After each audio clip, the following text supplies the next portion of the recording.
How are you? So today I'm going to be explaining why certain Toyotas consume oil.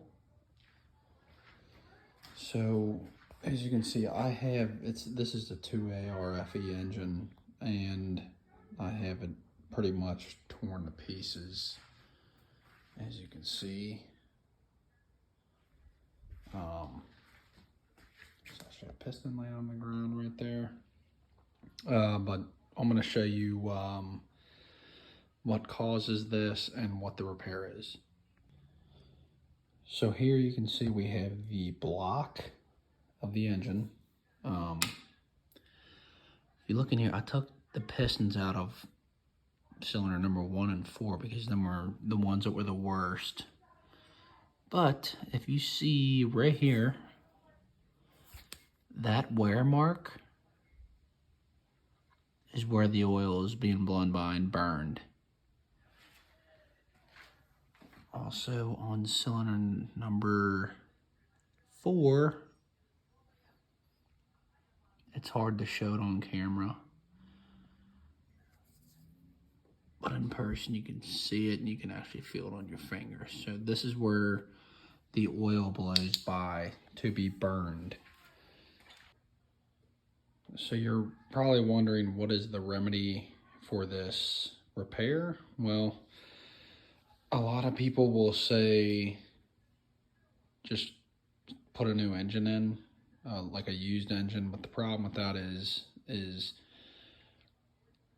most of them engines have been maintained the same as the ones you're repairing, so it's kind of a high risk to put a new engine in, like a used engine, and then you have the same problem. So the actual remedy is, what I did is you buy a short block from Toyota, which actually comes pre-assembled, ready to go out of the box, with pistons, rings, bolts pre-torqued, oil jets, to spray the back of the pistons, everything ready to go. So the reason I recommend this is because, obviously I mentioned before, if you buy a used engine, it could have the same oil consumption issue, which the 2A RFE, is prone to, it seems. Toyota did switch to 10,000 mile oil changes not too long ago, but as you can see, oil analysis is great, but nothing's going to get your detailed information like being this deep in the engine.